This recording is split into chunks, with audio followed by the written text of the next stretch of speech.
When Eilat Mazar realized she discovered an ancient structure near Jerusalem, she turned to the Bible to help explain what she found. And she learned that this new discovery supports the biblical accounts of King David and his son Solomon. Beneath the ancient stones of Jerusalem, a silence thousands of years old has guarded a secret. Legends long claimed that a hidden chamber existed somewhere beneath the city, a chamber said to hold the tomb of King Solomon, the ruler whose wisdom, wealth, and power shaped entire nations. For generations, scholars dismissed the story as a myth. Explorers searched, priests whispered rumors, and treasure hunters dug through the earth, yet nothing ever appeared. Until now, after a violent storm tore into the fragile hillsides just beyond the old city, something unbelievable came to light. A tunnel no map had ever recorded, a passage sealed so perfectly that even time seemed determined to keep it hidden. And what waited inside wasn't just stone and dust. It was treasure, it was testimony, it was knowledge carved directly into the bones of the earth itself. These were fragments of a story that had survived 5,000 years in total darkness, and what lay inside stunned even the most skeptical archaeologists. Inscriptions that no human had seen since the age of ancient kings. Artifacts capable of reshaping everything we think we know about history, and clues pointing to a mystery far greater than any treasure. Tonight, we step into the heart of Solomon's tomb and into secrets that were never meant to surface. For centuries, the name Solomon has carried a weight unlike any other. Scripture describes him as a ruler of unmatched wisdom, a king whose influence stretched across lands, and the visionary who built a temple so magnificent its golden walls were said to shine like the sun. His reign in the 10th century BCE is remembered as Israel's golden era. Yet despite the splendor of his life, history becomes strangely quiet about his death. Where did Solomon take his final rest? That question has haunted scholars, explorers, and believers for generations. The Bible hints at his burial, but gives no clear directions. No tombstone, no sarcophagus, no chamber carved with his name. It is as if the earth itself swallowed the memory of his grave. This silence sparked centuries of speculation. Medieval crusaders dug beneath Jerusalem, convinced that a vault of treasures lay hidden under the Temple Mount. Over time, legends grew darker. Stories of tunnels collapsing on trespassers, curses cut into stone, and a tomb so filled with gold it could blind anyone who dared to steal from it. Others believed Solomon's resting place was far more than a burial chamber. Some said it was a hidden library of forbidden knowledge, ancient geometry, lost astronomy, even secrets that bordered on sorcery. Theories grew in number, but real evidence never appeared by the 19th century. Explorers were combing the rocky hills of the city of David with old manuscripts and unreliable maps in hand. Every one of them came back empty-handed, convinced the entire hunt had been nothing more than wishful fantasy. Some scholars even insisted that Solomon's tomb had slipped entirely into legend. And yet at the Western Wall, pilgrims continued to whisper prayers, believing that somewhere beneath their feet lay the resting place of Israel's wisest king. Meanwhile, archaeology began uncovering proof of Solomon's era: copper mines at Timnah, trade networks linking Africa, Arabia, and India, and artifacts that matched biblical descriptions of his vast fleets. Each discovery raised a single pressing question. If his kingdom was real, then surely his tomb must be real too. And so the legend never faded. For every skeptic, a believer rose. For every failed expedition, a new rumor surfaced.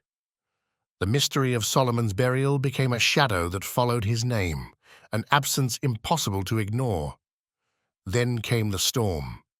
A sudden, violent downpour split open a hillside near Jerusalem, revealing something that had been hidden for 3,000 years, a tunnel, carved by human hands, untouched since the age of kings. At last, the silence around Solomon's grave was beginning to crack. The hillside at Silwan, southeast of Jerusalem, looked completely ordinary.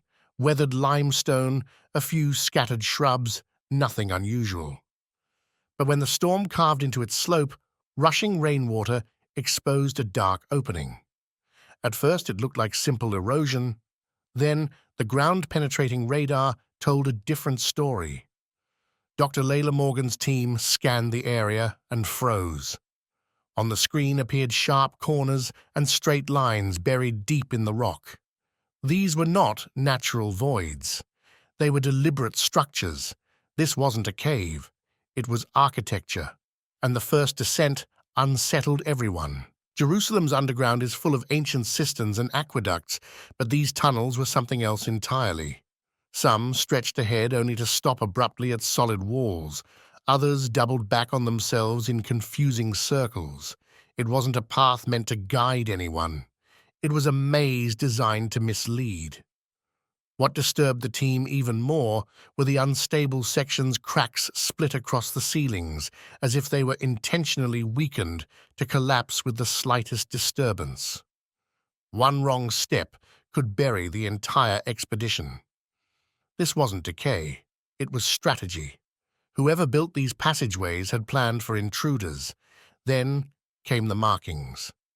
At the first junction, beneath layers of hardened mud, faint Hebrew letters emerged. After careful cleaning, they revealed 7 lines paired with 7 repeating symbols.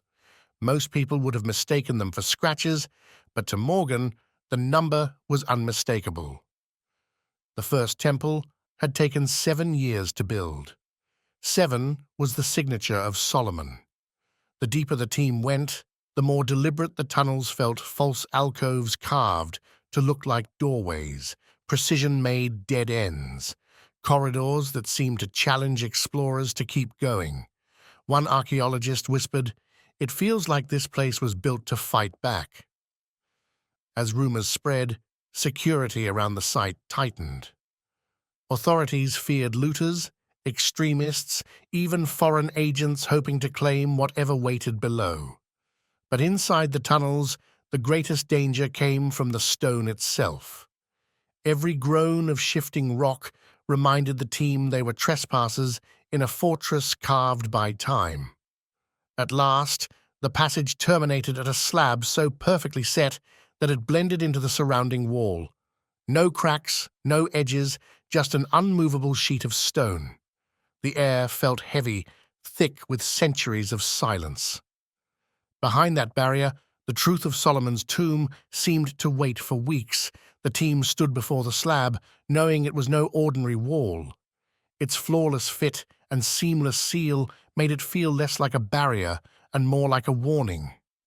This was never meant to be opened. Dr. Morgan approached it like it was an explosive device. Laser scanners mapped every millimeter. Engineers ran simulations. The team worked in total silence, aware that a single mistake could bring the entire hillside crashing down. The slab was tight, intentional, and impossibly strong.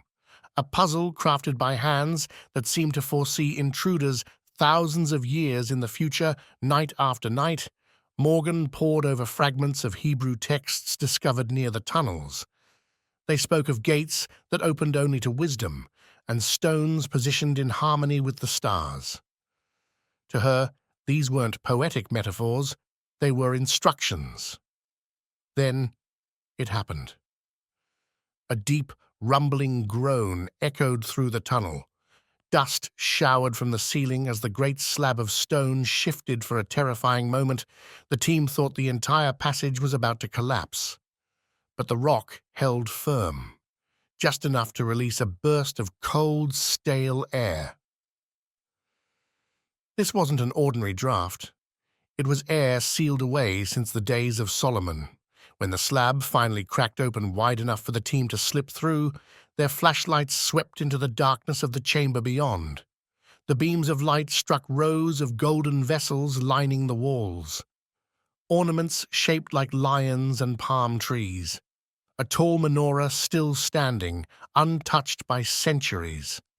Some jars had shattered, releasing the faint, ancient scents of saffron and frankincense into the still, sacred air. Silks, faded but still intact, hinted at trade routes stretching across distant kingdoms. The team stood frozen in disbelief. For generations, Solomon's tomb had been dismissed as nothing more than legend. But as they stepped deeper inside, the dust of thousands of years gave way to undeniable proof. The myth had become reality. The gold glimmered under their flashlights, but it wasn't the treasure that captured their attention. It was the walls. As the dust settled, shapes began to appear. Lines carved into limestone, spirals etched with precise mathematics, and patterns that looked more like equations than decoration triangles, ratios, perfect curves, so accurate they seemed almost modern. At first glance, they resembled religious symbols, but the longer the archaeologists stared, the more they felt like instructions. On the northern wall, a six-pointed star dominated the chamber, sharp, deliberate, carved with unmistakable authority. To modern eyes, it resembled the Star of David, but this was older, more primal. Closer to what legends called the Seal of Solomon for centuries, that seal was said to command unseen forces and unlock knowledge forbidden to ordinary men. And now, here it was, carved directly into the stone, staring back at them. In a far corner, a stack of clay tablets told an even stranger tale. One tablet listed the measurements of a great temple, numbers almost identical to those described in the Book of Kings.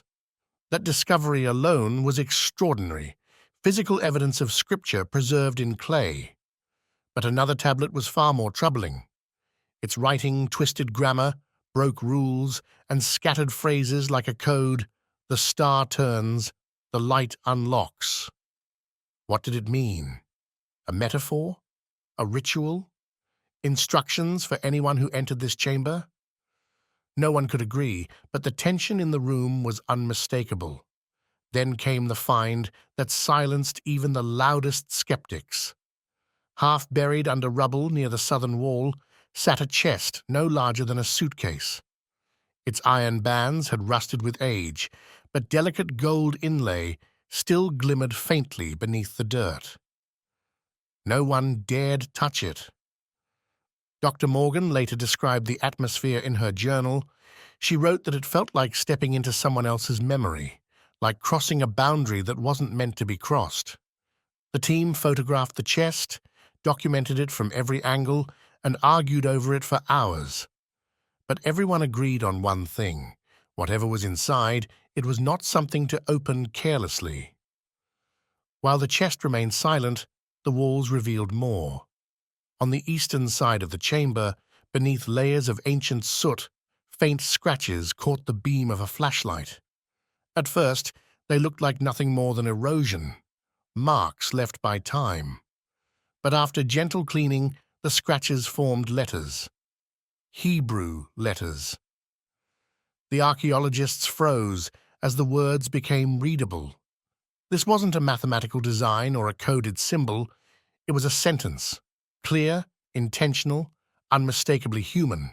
May wisdom guide my hand as stars guide sailors. The room fell silent. The words were poetic, reflective, almost like a prayer for Dr. Morgan and her team. It was impossible not to imagine Solomon himself speaking across 3,000 years. Images of the inscription were sent out within hours. By nightfall, the academic world erupted. Some scholars hailed it as the first personal trace of Solomon ever discovered, a piece of evidence powerful enough to confirm his historical reign.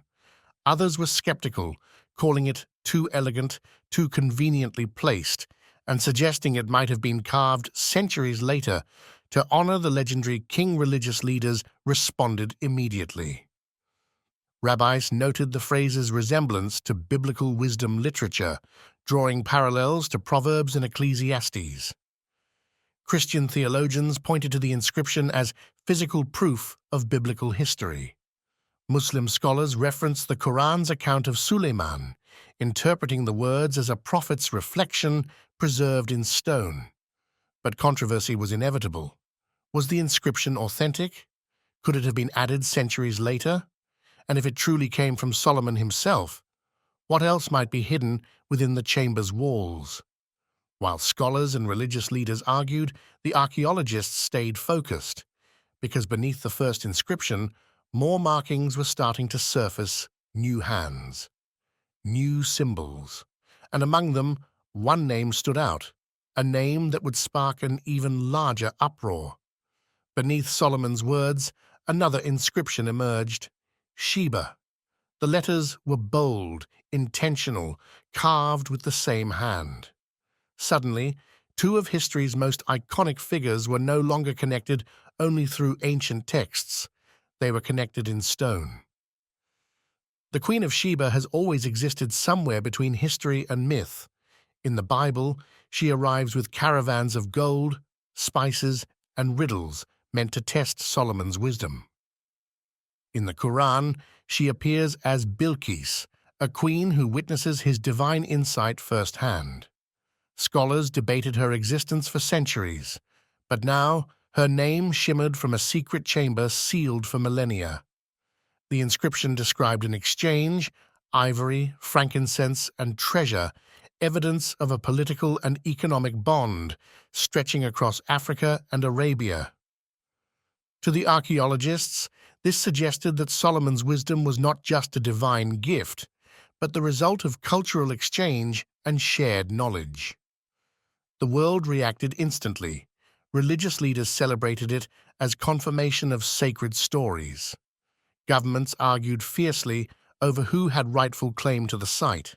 Scholars argued for days over whether the carving was genuine or a later addition meant to glorify Israel's past.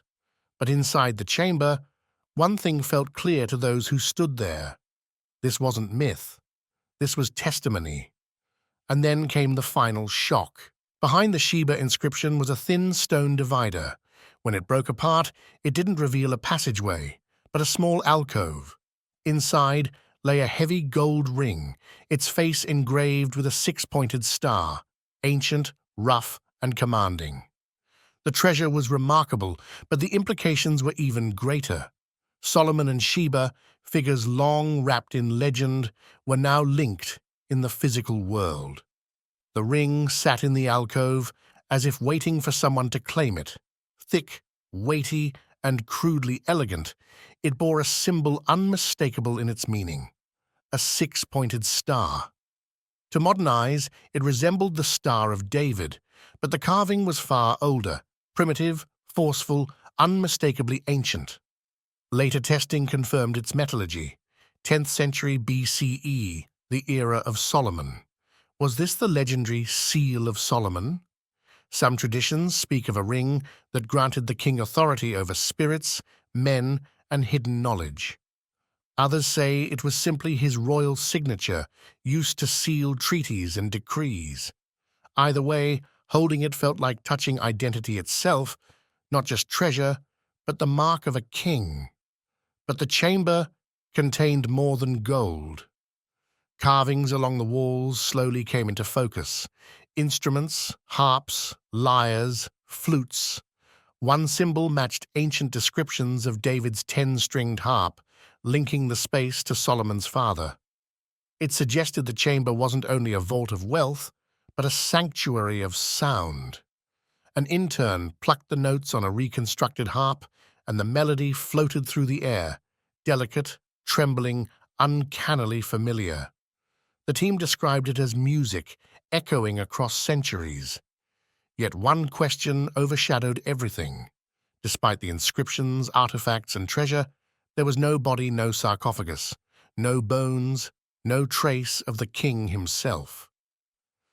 Advanced scans revealed more hollows deep in the bedrock, geometric spaces that could be additional chambers, but exploring them would require more excavation, more permits, and cooperation between nations long locked in conflict. For now, the greatest secret remains sealed. The chamber revealed Solomon's world, his wealth, his alliances, his wisdom, even his music. But the king himself is still missing. What began as a storm-split hillside has become one of the most extraordinary discoveries in history. Golden vessels, ancient inscriptions, riddles carved in stone, and possibly the very seal of Solomon, all hidden for millennia. Yet the greatest question endures. Where is Solomon? Where is the king? The chamber revealed pieces of his world, wisdom engraved into stone, alliances recorded in symbols, melodies frozen in the stillness of time. Yet without Solomon's body, the mystery hangs in the air like a shadow that refuses to lift. Was the king concealed in a deeper chamber, one still beyond the reach of modern tools? Or was this tomb never meant to hold him at all, designed instead to mislead, so his true resting place would remain forever hidden? For now, the legend continues.